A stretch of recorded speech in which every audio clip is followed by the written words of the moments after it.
Bem, tentando entender o funcionamento dos espelhos esféricos, os espelhos que tem no retrovisor de um carro, o espelho do tocador que você usa para ajustar sua maquiagem, coisa assim, ou tirar um objeto qualquer, não é? Nós vamos iniciar estudando a formação de imagem nos espelhos ou pelos espelhos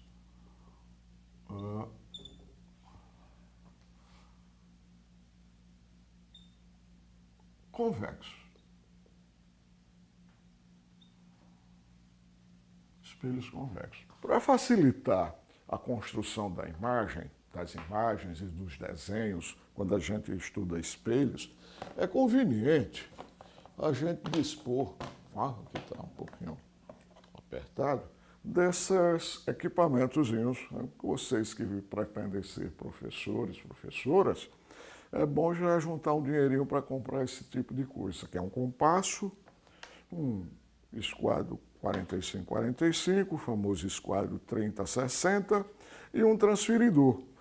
São equipamentozinhos de desenho de extrema utilidade para aulas e coisas para a gente apresentar, fazer exposição.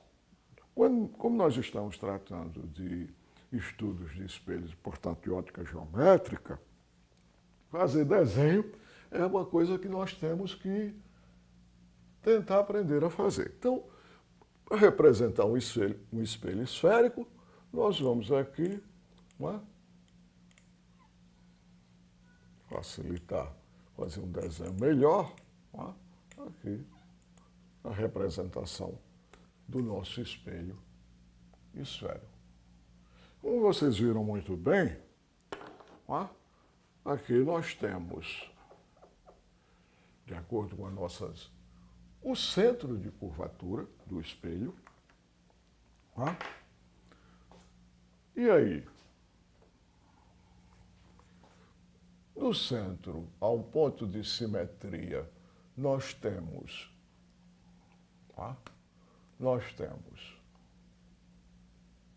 o que chamamos do eixo principal do espelho, o eixo principal do espelho. Então, e vamos admitir que aqui num ponto intermediário entre o centro de curvatura do espelho, o vértice do espelho e temos o foco do espelho, ou seja, o ponto para onde os raios luminosos vindo do infinito, vindo de uma distância muito grande, convergem. Então, um espelho convexo, a parte espelhada é essa aqui, do lado de fora, digamos aqui, o lado de dentro, o lado de fora. E, portanto, os objetos sobre os quais nós vamos tentar construir imagens, eles estarão situados entre o vértice e um ponto infinitamente afastado. No nosso caso, aqui para facilitar o trabalho, nós vamos admitir que o objeto está situado neste ponto aqui, que eu vou chamar de A.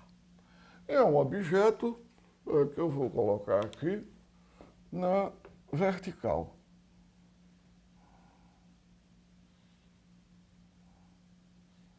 Então, eis aqui o nosso objeto, um segmento de reta A, B, com essa orientação para cima. E agora, nós iniciamos a tentar aprender como funciona as leis de reflexão e as leis de Snell, estudando, ou aplicando, melhor dizendo, as leis de Snell, que estariam aqui, essencialmente, o ângulo de incidência é igual ao ângulo de reflexão, para o caso deste tipo de espelho. A parte espelhada está aqui para fora, e o objeto está aqui, e uma imagem vai se formar em algum local aí do espaço. Evidentemente, isso é um desenho em corte. O espelho é uma calota, é um pedaço de uma esfera. mas nós fazemos um corte, um plano, cortamos essa calota por um plano para poder desenhar as imagens, ou construir as imagens. Duas regras são extremamente importantes no processo de construção das imagens. Vamos iniciar tentando construir a imagem do ponto A. Bom, um raio de luz que venha passando pelo ponto A e atinja o vértice, ele reflete-se sobre si mesmo. Então ele volta, porque o ângulo de incidência é igual ao ângulo de reflexão na normal, medido com relação à normal à superfície. E essa reta CV é normal a essa superfície, é o raio de curvatura da superfície esférica. Então, o raio de luz saindo do ponto A, batendo em V, reflete sobre si mesmo. Um raio de luz que venha do ponto B e atinja o vértice do espelho, vamos tentar desenhar assim, raio de luz que venha do ponto B e atinge o vértice do espelho, então,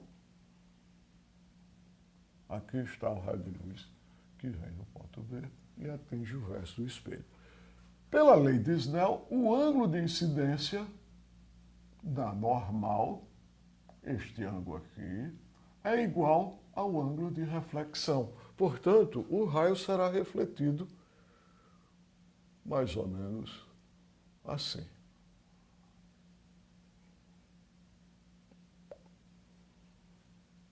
Eis o raio refletido. O raio incidente e o raio refletido. Bom, como podemos ver, ou aqui, nós adotamos o seguinte procedimento. O raio refletido, tá? Nós prolongamos, ó, aqui assim.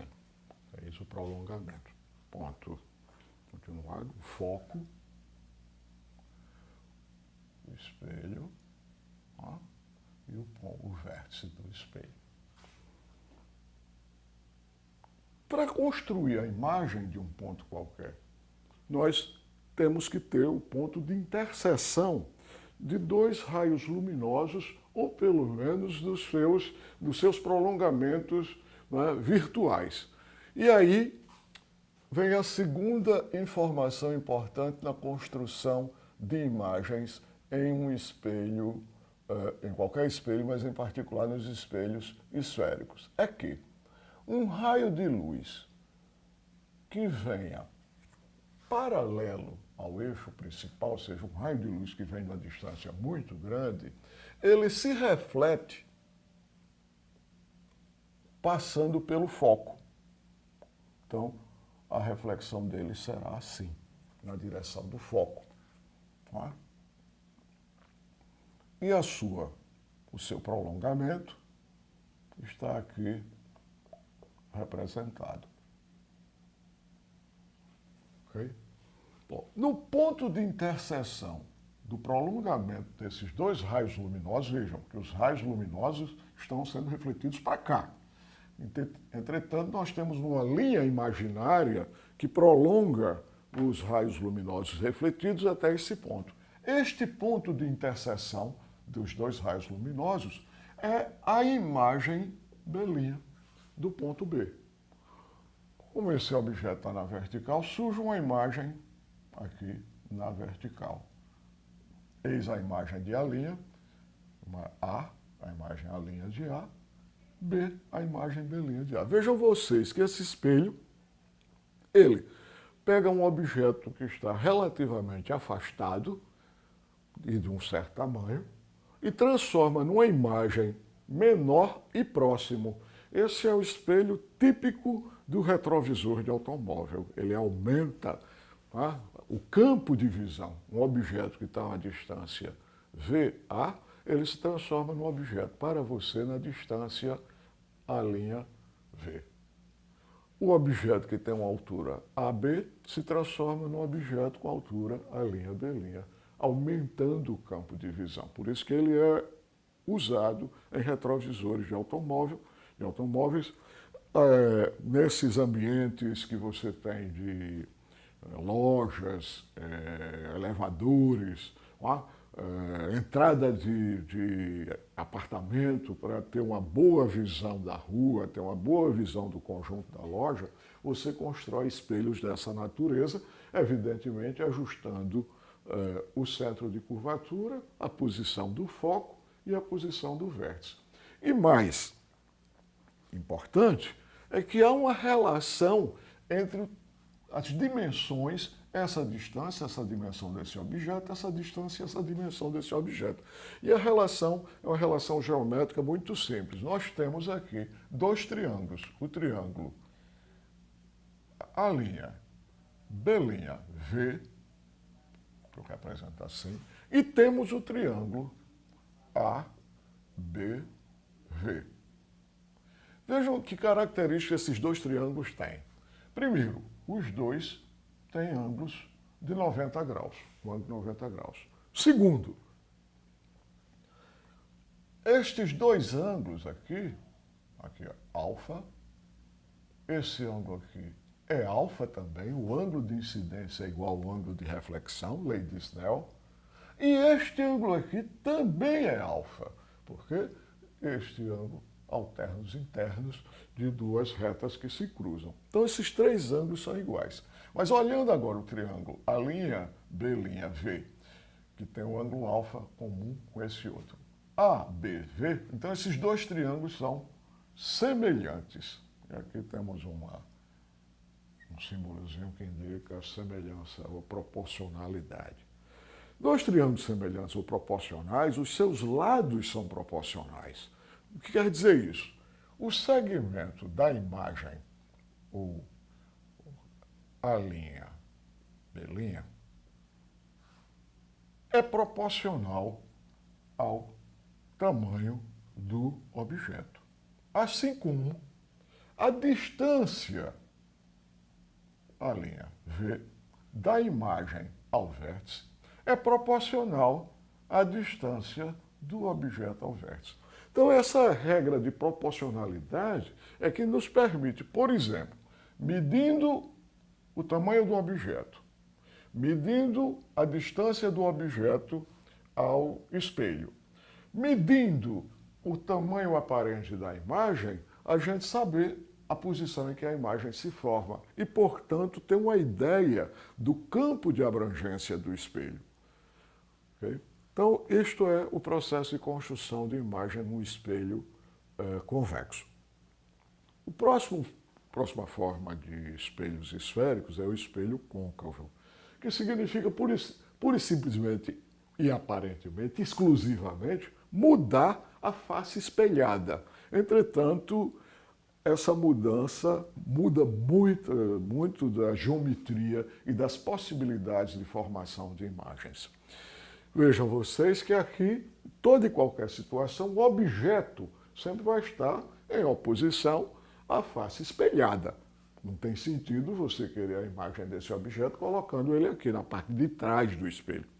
Essa imagem que se forma, que é decorrência da construção geométrica do prolongamento dos raios luminosos, é uma imagem virtual. Então, nós temos aqui uma imagem virtual.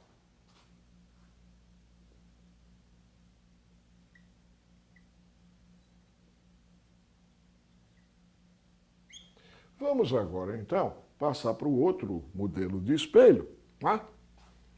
Ainda espelhos esféricos e com essas características, que é o espelho côncavo. Então, na construção de imagem de espelhos côncavos, nós vamos considerar pelo menos 3 situações. Vamos iniciar, né, construindo o espelho. Então,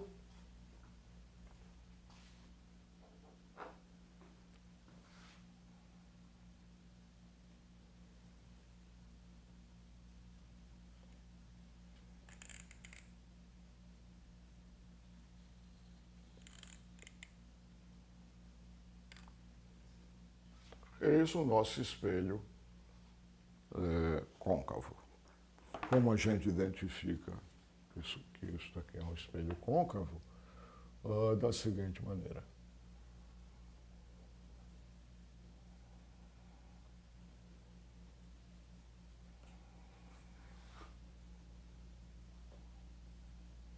Temos que fazer esse desenho com alguma precisão, não é?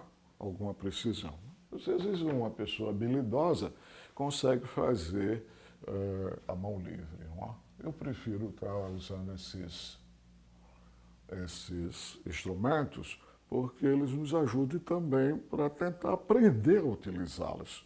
Não é trivial você, numa exposição, numa aula, e você está se formando para ser professor, é bom treinar, usar esses equipamentos no exercício, para quando estiver ministrando uma aula ter bastante tranquilidade nisso aí. Então, mais uma vez, centro de curvatura, vértice e, aqui num ponto, vamos supor, intermediário, foco. Ok, agora a parte espelhada é essa parte interna. Então, aqui fora não é a parte espelhada. A parte espelhada a gente representa assim a parte não espelhada por esses risquinhos, né? E a parte espelhada é essa parte interna. Aqui as situações de formação da imagem, elas são várias, porque vai depender da posição do objeto relativo a esses três pontos: o centro de curvatura, o foco e o vértice. Óbvio que o objeto vai estar sempre para cá, ou seja, nesse sentido aqui, antes do vértice.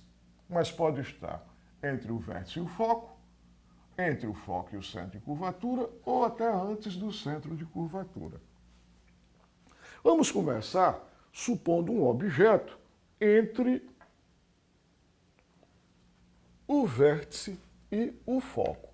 Então, supomos aqui um objeto, também um segmento de reta de tamanho AB. Eis o nosso objeto. Na construção da imagem deste objeto, vale, como sempre, as leis de Snell. O ângulo de incidência ser igual ao ângulo de reflexão. E aquilo que a gente já observou com relação a ao espelho convexo. Aliás, tem que colocar ali em cima, né, para a gente organizar nosso quadro. Espelho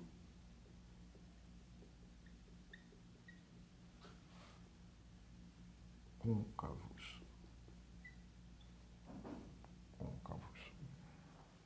Ok?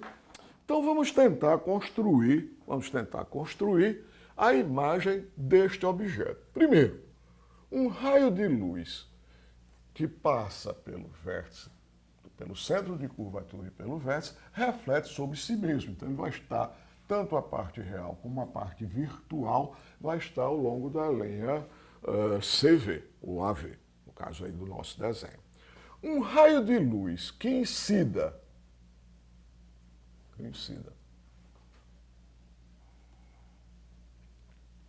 passando pelo vértice, ele reflete, na lei de Snell, ele vai se refletir, formando o mesmo ângulo. Então, eis o raio de luz refletido e o seu prolongamento virtual. Ok? Então, eis, como sempre, nós precisamos, para a construção da imagem de um ponto, da interseção de pelo menos dois raios de luz ou dos seus prolongamentos virtuais. Bom, vale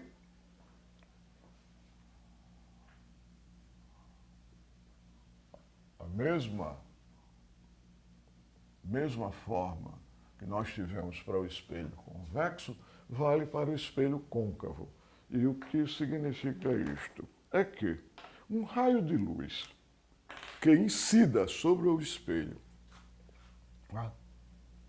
paralelo ao eixo principal, ou seja, um raio de luz vindo de uma distância muito grande, infinita, ele se reflete passando pelo foco. Então, eis o raio de luz refletido, ok? Raio de luz incidente, raio de luz refletido, passando pelo foco. O seu prolongamento virtual, vejam vocês, vamos tentar desenhar aqui o prolongamento virtual.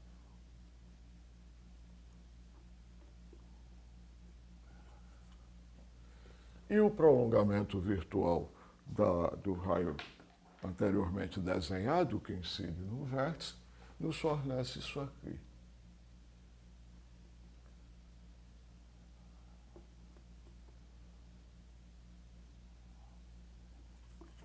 Então,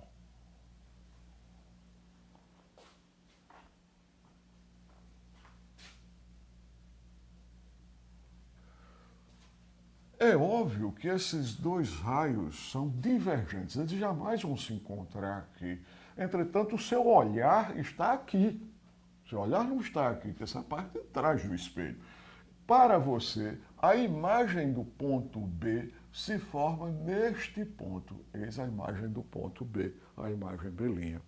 Veja que fato curioso agora que nós temos, é que a imagem formada por este espelho,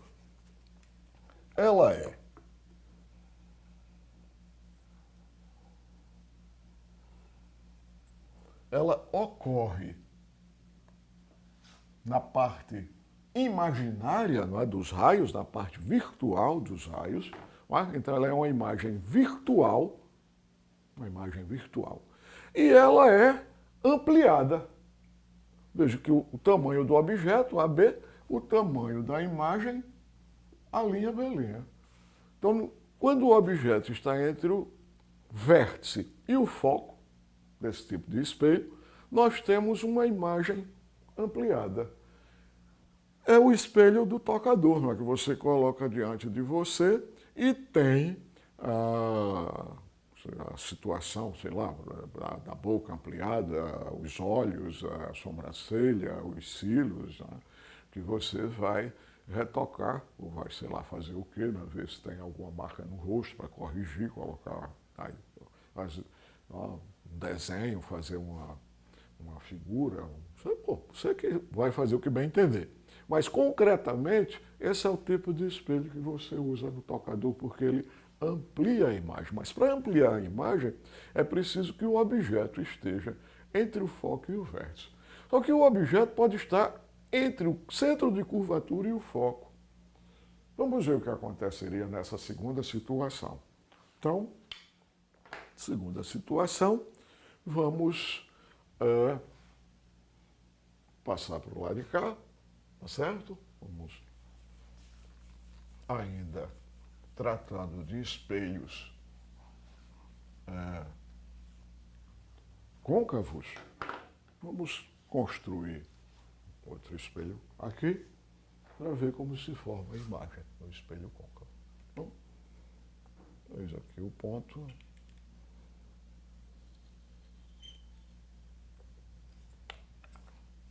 O centro de curvatura, o espelho, né? O eixo aqui principal,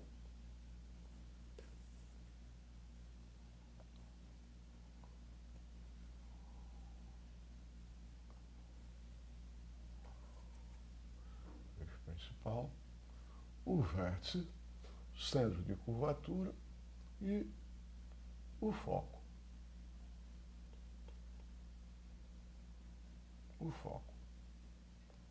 E agora nós vamos colocar o objeto entre o centro de curvatura e o foco. Vamos ver o que vai acontecer. Um objeto colocado nessa posição, aqui, por exemplo, entre o centro de curvatura e o foco, está aqui o nosso objeto. A, B. O processo para a construção da imagem é o mesmo que nós estamos fazendo até então. nós temos que encontrar o parte real, parte imaginária, o ponto de interseção de dois raios luminosos. A partir daí, você tem o ponto de interseção dos dois raios luminosos, você tem a imagem ou dos seus prolongamentos virtuais. Então, iniciemos com o ponto B. Nós já sabemos, o ponto A está no eixo principal, portanto, sua imagem vai se formar no eixo principal. Ok? O ponto B. Um raio luminoso que saia do ponto B e atinja o vértice do espelho,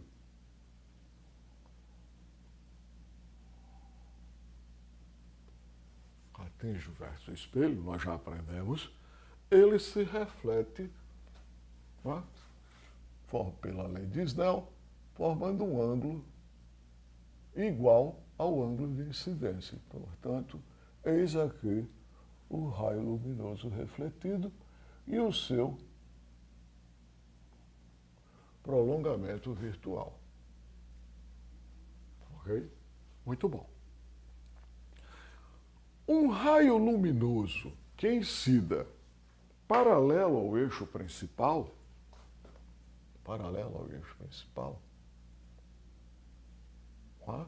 isso nós já aprendemos também, ele vai se refletir passando pelo foco. Então, eis o raio luminoso refletido passando pelo foco. E o seu prolongamento virtual. Então, raio luminoso refletido passando pelo foco.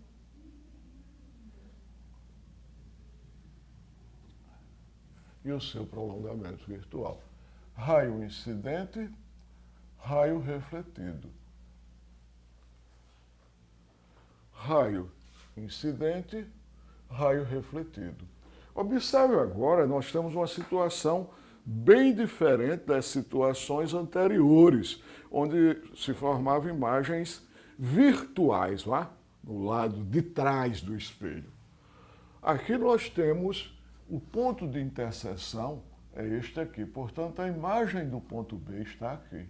A imagem do ponto A está no eixo principal e, portanto, eis a imagem que se forma. B, A, B', ali. Essa imagem, ela é consequência do encontro da parte real dos raios luminosos. Não é uma impressão. Portanto, nós dizemos que isso aqui é uma imagem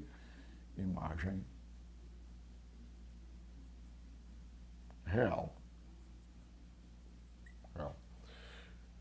A regra de proporcionalidade que nós estabelecemos aqui, ela também pode ser estabelecida aqui, já que os triângulos continuam sendo semelhantes, o triângulo A, B, V é semelhante ao triângulo A', B', V'. E aqui também seria um exercício interessante vocês determinarem a regra de proporcionalidade neste exemplo, a regra de proporcionalidade neste exemplo, compreendendo que se forma uma imagem real. Outro aspecto interessante para a gente aprender aqui nos espelhos côncavos é quando o objeto está antes do centro de curvatura. É um outro exercício que vocês devem tentar fazer. É um desenho semelhante. Então, sem fazer exercício, a gente não aprende. E outro fato interessante no espelho desta natureza, nos espelhos côncavos, é que uma fonte de luz extremamente afastada, por exemplo, o Sol, os raios do Sol são, a gente pode considerar como paralelos ao eixo principal, se você coloca o espelho apontado para o Sol. O que vai acontecer No foco do espelho, nós teremos a imagem do Sol. Óbvio que depende dessa área do espelho. Então é uma forma de você ver o Sol. Cuidado, não vá colocar o olho aqui não, porque aí queima a retina. Tá? Entretanto, essa propriedade dos espelhos côncavos de formar imagens reais, então isso aqui tem luz de fato. Aqui não, aqui é o prolongamento. Aqui não tem luz de fato, a luz está para cá. Aqui não, aqui tem luz, aqui tem luz. Então aqui tem luz, aqui tem energia, aqui esquenta. Se você botar a mão aqui, queima. Óbvio que para queimar precisa de uma fonte luminosa bastante intensa, ou de um espelho muito grande. Esse é o princípio de funcionamento dos radiotelescópios, de todo um conjunto de equipamentos de pesquisa astronômica e de um fogão caseiro, à base de energia solar que você pode construir na sua casa com um guarda-chuva.